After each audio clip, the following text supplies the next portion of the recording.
Et salut les amis, on se retrouve pour une nouvelle petite vidéo qui sera sûrement assez courte. Les amis, force à nous, force à vous. J'espère que tout le monde se porte tout là-haut.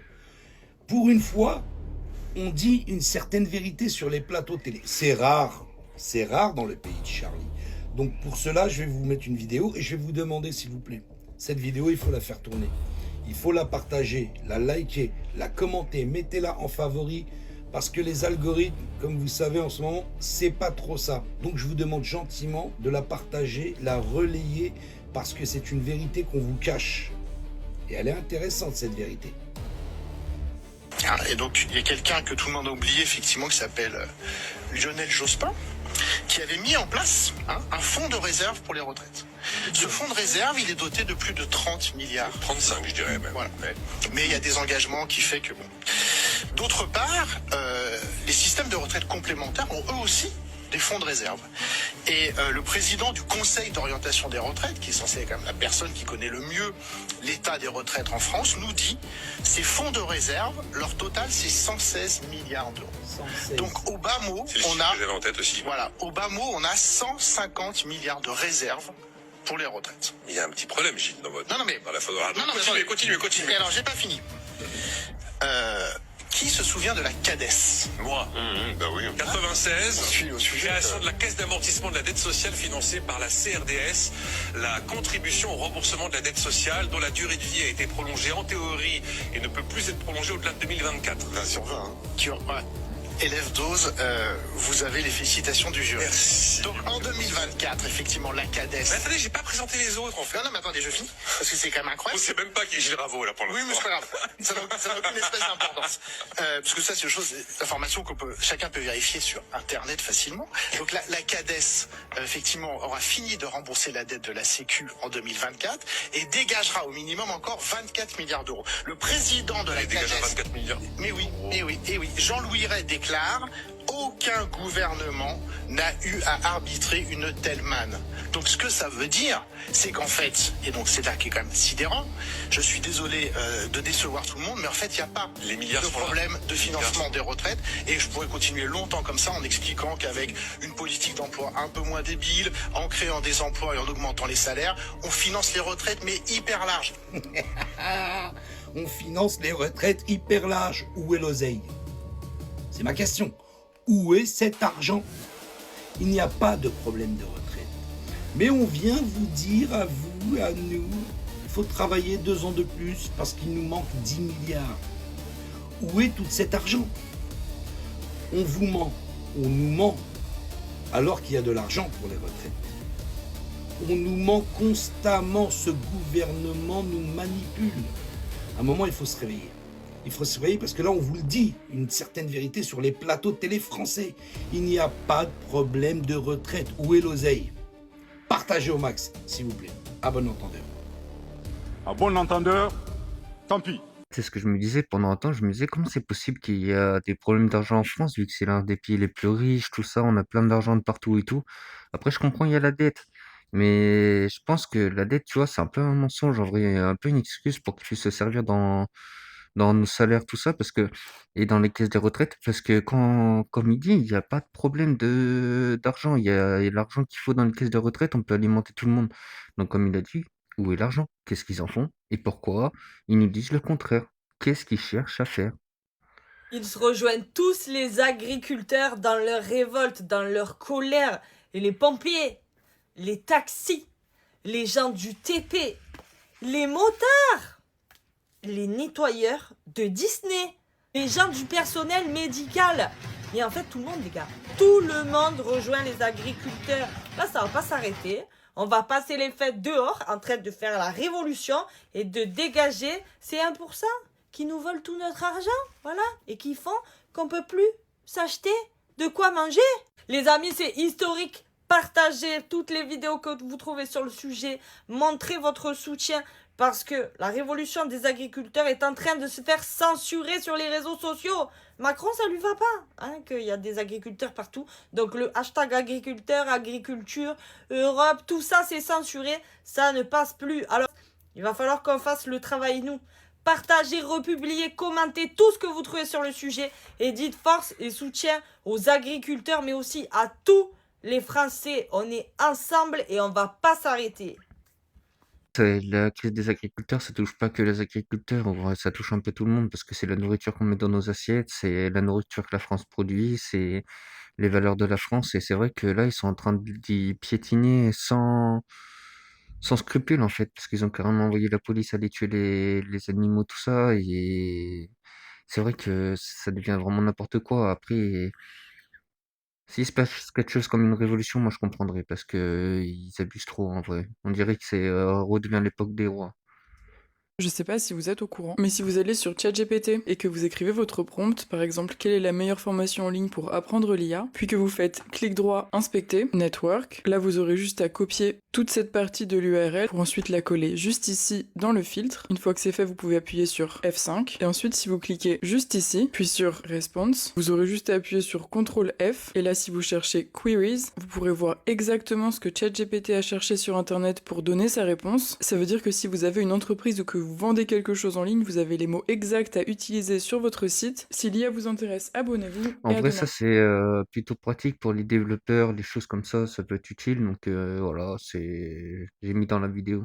90 milliards. 90 milliards d'euros donc vont être prêtés à l'Ukraine, financés par un emprunt commun de la plupart des pays européens et qui ne seront remboursés par l'Ukraine que si la Russie paie des réparations. Ce prêt était jugé urgent pour répondre à la fois au manque de liquidité de l'Ukraine et au désengagement américain. Alors Voilà où vont nos impôts. Quand on voit qu'il n'y a jamais eu autant de millionnaires et milliardaires en Ukraine depuis 1 an ou 2 que maintenant. Grâce à qui? Encore une fois, bon, c'est l'Union européenne qui prête ces 90 milliards d'euros, c'est pas que la France. Mais bon, force est de constater que, encore une fois, on nous a vachement demandé notre avis. On est content. Donc, amis français, bah voilà vos impôts encore. J'en ai déjà parlé dans une autre vidéo, lesquels intérêts ça pourrait servir et lesquels gens ça pourrait servir. Après, moi je trouve que c'est n'importe quoi de prêter de l'argent pour ça, surtout que personne ne veut de cette guerre, il y en a que quelques-uns qui la veulent et on sait très bien pourquoi, hein. C'est pour piquer de l'argent dans l'État. Là, ils font que blanchir de l'argent, c'est la guerre, c'est la guerre, c'est la guerre et au final, ils blanchissent de l'argent. 1500 employés de WhatsApp ont accès aux données de tout le monde. Je trouve ça juste hallucinant, mais moi je le savais, parce que WhatsApp, c'est pas un logiciel libre, le code n'a pas été audité, c'est une boîte noire, et derrière, les employés de Meta, ils peuvent faire croire que c'est chiffré de bout en bout, mais derrière, ils ont le code, ils peuvent faire croire tout ce qu'ils veulent, et ça a été prouvé, un employé qui a été licencié, et qui a trouvé des choses qui étaient mal sécurisées au niveau de la cybersécurité, et qui a été viré par la suite, il a révélé en fait que ses employés ont accès aux messages de tout le monde.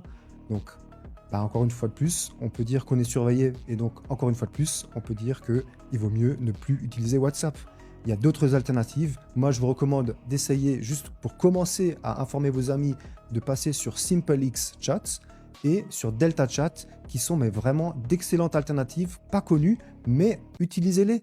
Alors, en vrai, je pensais que, enfin, ça, je le savais en vrai que, de toute façon, les gens, ils arrivaient à avoir accès à ces données. Ça, c'est logique et j'arrêtais pas de le dire pendant un temps. En vrai, les gens, ils ont pu dire oui, c'est chiffré, nanana, on n'a pas accès, tout ça. En vrai, du moment que c'est entré dans leurs données, ils ont les codes, ils ont tout, c'est tout stocké sur leur serveur. Donc, s'ils ont vraiment envie de regarder, ils le feront. Après, les gens, ils auront beau dire tout ce qu'ils veulent, ils le feront. Attention, quand tu supprimes des photos, des fichiers, des vidéos sur ton téléphone, tu ne sais pas les supprimer définitivement. Ils vont dans une corbeille et ça te prend de l'espace de stockage. Je vais te montrer comment mettre un raccourci pour les supprimer directement, définitivement. Donc je te montre ça, mais en échange, abonne-toi. Tu vas dans tes fichiers, tu restes appuyé, tu essayes de supprimer via la petite corbeille et là ça te marque déplacer vers corbeille. Donc ça va uniquement déplacer ton fichier dans la corbeille, mais ça va pas le supprimer définitivement. Pour changer ça, tu vas aller dans mes fichiers. On clique. Une fois que tu es dessus, tu vas cliquer sur les 3 petits points. On clique. Ici, paramètres. Et tu descends tout en bas jusqu'à trouver à propos de mes fichiers. On clique. On va cliquer plusieurs fois sur le numéro de version jusqu'à ce qu'un petit message apparaisse. Là, il y a le petit message. On va retourner dans tes fichiers. Les 3 petits points paramètres. On descend tout en bas. Et là, on a maintenant My Files Lab. On clique dessus. Et là, tu vas activer cette option-là. Permanently Delete Option. On retourne dans tes fichiers et là si tu veux supprimer, tu restes appuyé, tu fais supprimer et tu vois ici supprimer définitivement. Je trouve que c'est des notions intéressantes à avoir et importantes parce que c'est vrai que souvent on se débarrasse des téléphones, on se dit qu'on le réinitialise, des choses comme ça. Mais en fait, est-ce qu'il est vraiment réinitialisé? Est-ce qu'il y a vraiment plus les informations dessus? Parce que c'est vrai que ce serait un peu dommage qu'on retrouve des photos, des messages compromettants un peu. Mais bon, parce que je sais qu'il y a des vidéos qui ont déjà été faites avec des disques durs où ils avaient supprimé les choses dessus et que des gens qui s'y connaissent assez bien en fait retrouvent les images dessus et ils peuvent revoir ce qui s'était passé. Qui est Noël? On va y répondre dans cette vidéo. Santa est l'acronyme de Satan, je pense que tout le monde est au courant. Santa Claus c'est le Père Noël en anglais. Et au juste, qui est Noël? Noël vient de Noël, qui signifie Dieu. Donc Noël veut littéralement dire pas de Dieu. Une fête religieuse qui dit qu'il n'y a pas de Dieu, c'est quand même étrange. Mais attendez, si des milliards de personnes célèbrent Noël, que célèbrent-ils en réalité? Bah c'est simple, Satan. Puis on nous dit que Jésus est né à Noël. Ah bon? C'est écrit où? Puis son vrai prénom n'était même pas Jésus, ni Jésus-Christ, ni Joshua, ni Issa. Si vous connaissez son vrai prénom, dites-le nous dans les commentaires. Jésus dit dans un verset, « Mangez ce pain, c'est mon corps, buvez ce vin, c'est mon sang. » Cela ne vous rappelle-t-il rien? Pour ceux qui ont étudié la démonologie et l'occultisme, vous savez. Noël n'est pas juste une fête, c'est un rituel à ciel ouvert. Et pendant ce temps, on a Hervé dans les centres commerciaux, retraités, qui pose des enfants sur ses genoux toute la sainte journée. Avec le recul, c'est bizarre. Donc venez, on arrête de dire Joyeux Noël. Alors, t'as été sage cette année, mon enfant? Abonne-toi pour plus de vidéos de ce style. Abonne-toi à mon autre appli que je laisse ici parce que je prends dans le... C'est vrai que c'est assez curieux. Souvent, j'ai entendu dire que en fait Noël, c'était pas ce qu'on croyait, c'était pas forcément une fête religieuse et tout ça, que c'était plus lié à Satan. Et c'est vrai que plus je me renseigne dessus et plus j'ai l'impression que bah, c'est un peu vrai en fait. Mais ce qui est un peu dommage, c'est que quand on est enfant, on aime bien cette fête, tu vois, juste pour les cadeaux, les choses comme ça. Après, voilà, à vous de vous renseigner un peu plus dessus. Tous ceux qui utilisent Gmail. Alors je suis désolée de vous le dire, mais maintenant depuis le 10 octobre, leur IA lit tous vos mails. Alors c'est pour mieux vous cibler en termes de publicité et de ce que j'ai compris, ça va venir scanner les mots-clés de vos mails. Je comptais pas du tout en faire une vidéo au début parce que je pensais pas que c'était activé par défaut. En vérifiant, je me rends compte que si, c'est bien activé par défaut. Donc vérifiez si c'est le cas aussi pour vous. Comme ça, vous allez pouvoir l'enlever aussi. Vous allez vous rendre dans les paramètres de votre compte Gmail, puis dans voir tous les paramètres. Vous descendez tout en bas et vous désactivez les Smart Features. Après, je pense dans cette chaîne YouTube, vous commencez à avoir l'habitude de voir qu'on est suivi tout ça. Mais là, c'est comme abusé que c'est activé par défaut et que ça lit tous les mails. Comme quoi, en fait, peu importe où on regarde, il y aura toujours de la recherche d'informations, de vol d'informations, ces choses-là. Peu importe où on regarde. Ce que vous savez pas, c'est que des fois la police reçoivent des appels qui leur glacent le sang. Et je parle pas de tueurs en série. Oh my god, oh my god, oh my god. What's happening? He's looking at me. He has no face. Un ado et son petit frère de 9 ans ont appelé le 911 et le plus grand va expliquer qu'il y a un monsieur qui les a suivis jusqu'à chez eux alors qu'ils rentraient de l'école. Et que maintenant, ce monsieur en question est debout en face de leur maison, la tête levée vers la fenêtre et il les regarde. 911, what is your emergency? Someone followed me and my brother home from school. Our parents are not home. Have you seen this person before? No. Can you please send help? Where is this guy? In front of the house. What is he doing? He's standing behind a tree. He's very tall. I'm scared. Help is on the way. Oh my god, oh my god, oh my god. What's happening? He's looking at me.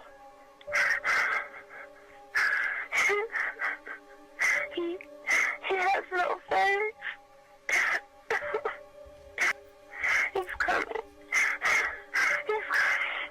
Calm down. Help is on the way. As long as he's outside and you're inside, you'll be fine.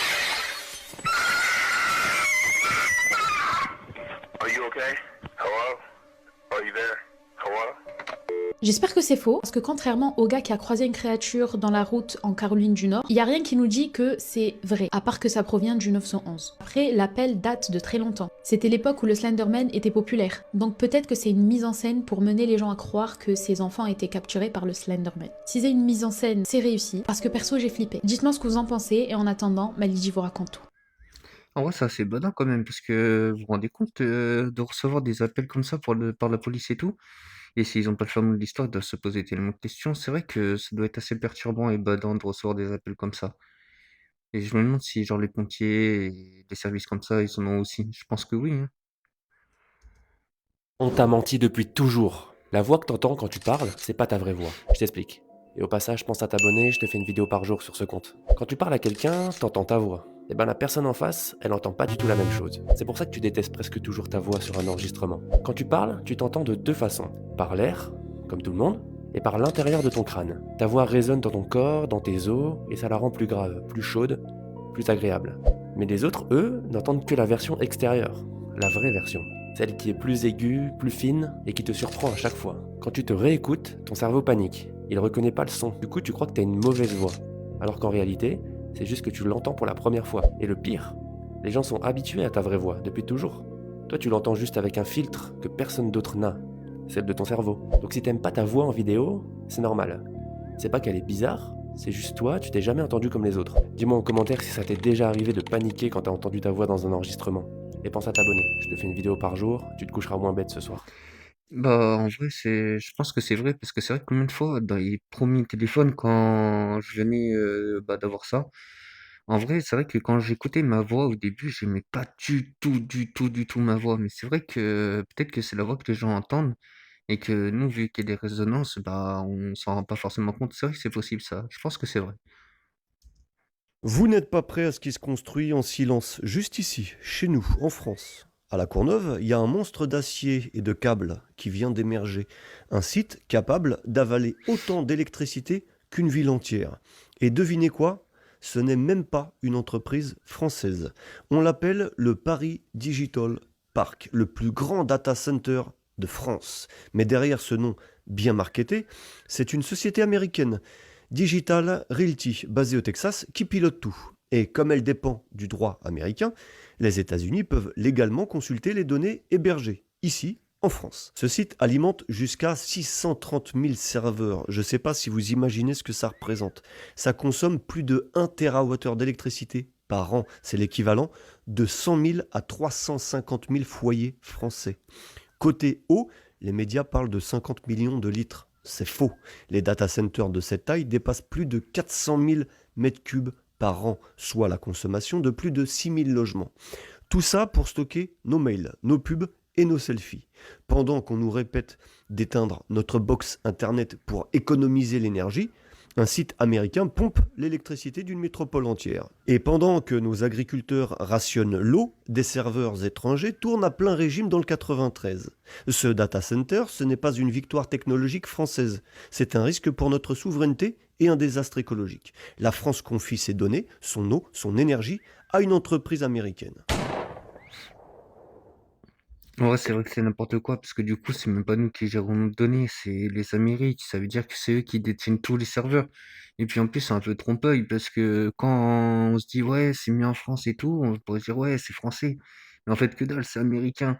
J'ai remarqué, les Américains, ils aiment bien foutre leurs pattes un peu partout où ils devraient pas forcément l'être, et ils aiment bien voler les technologies françaises.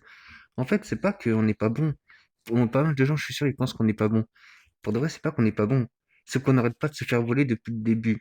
Renseignez-vous sur toutes les technologies françaises qu'ils ont finies en Amérique, tout ça, et vous serez choqués de ça. Franchement, vous serez choqués. C'est comme pour les agriculteurs. Regardez, ils veulent vendre à BlackRock. Ça appartient à qui? Aux Américains, comme d'hab. Écoute bien ce qu'il dit, il y a quelque chose d'inquiétant. Écoute jusqu'à la fin. Si nous avons un engagement majeur à l'Est, par exemple, je pense que ça ne se passera pas sans agitation sur le territoire national. Tu entends? Il ne fait pas d'hypothèse, il anticipe. Il parle d'un engagement majeur à l'Est. Autrement dit, si la France s'implique militairement, il prévoit déjà que le pays s'agite. Je pense que nous pourrons avoir l'action de proxy, des actions de sabotage, mais aussi des manifestations. Il prépare l'idée qu'une partie du peuple pourrait refuser la guerre et que cette colère, cette opposition devienne un problème à gérer. Je ne suis pas sûr que tous nos concitoyens soient favorables à ce type d'engagement. Là, il le reconnaît clairement. Les Français ne seront pas tous d'accord. Et au lieu de chercher à convaincre, on se prépare à maintenir l'ordre. C'est, je pense, à cette hypothèse à laquelle nous devons nous préparer. Tu comprends maintenant? Ce discours, c'est pas une alerte extérieure, c'est une préparation intérieure. On se prépare à la contestation, à la gérer, peut-être même à la contenir. Dis-moi ce que tu en penses dans les commentaires et abonne-toi. En fait, ils font n'importe quoi. Ils comprennent que le peuple va pas vouloir laisser faire ça, vouloir faire n'importe quoi. Et au final, ils vont le faire quand même tout en répugnant. En fait, ils font que de la merde. Ils font vraiment que de la merde. Ta télé Samsung a un compteur de mort caché dans ses menus. Et je vais te montrer où il se trouve. Prends ta télécommande et va dans les paramètres. Ensuite, tu vas dans Support et tu vas taper ce code. Mute 182 Power. Et là, tu vas voir un truc flippant. Et c'est le panel Usage Time. C'est le compteur d'heures de ta dalle. Mais attends, c'est pas tout. Sur LG, même délire. Tu as un menu caché avec Total Power On Time. Et Sony, même délire. Tu as un compteur qui tourne en silence. Et devine quoi? À partir de 20 000 heures, ton firmware commence à brider les performances. Une luminosité qui baisse progressivement, un temps de réponse qui ralentit, et ce n'est pas ton imagination, c'est programmé pour que tu rachètes. Et les ingénieurs appellent ça la dégradation logicielle planifiée. Donc je compte sur toi, vérifie ton compteur dès maintenant, et si t'es au-dessus des 15 000 heures, sauvegarde bien cette vidéo, parce que tu vas bientôt comprendre pourquoi ta télé rame. Et on se retrouve très vite pour toujours plus de tips sur les télés. En vrai, c'est abusé quand même. Vous vous rendez compte quand même qu'ils mettent un compteur pour voir, enfin pour faire un temps déterminé à la télé. Donc ça veut dire qu'en fait, on est bien en capacité de le faire tenir ultra longtemps cette télé. Mais là, dans le cas qu'il y a vraiment ces choses-là, ça montre qu'en fait, les télés sont programmées pour ne plus marcher au bout d'un certain moment. C'est c'est abusé. Société de consommation. Et ça sera tout pour cette vidéo. Un dernier petit sujet, si vous avez envie que je fasse des sujets qu'on passe dans la vidéo et sur le format un peu plus long, on va dire, et sur un seul sujet, dites-le moi en commentaire si ça vous intéresserait et je regarderai. Mais sur ce, bonne journée et bonne soirée.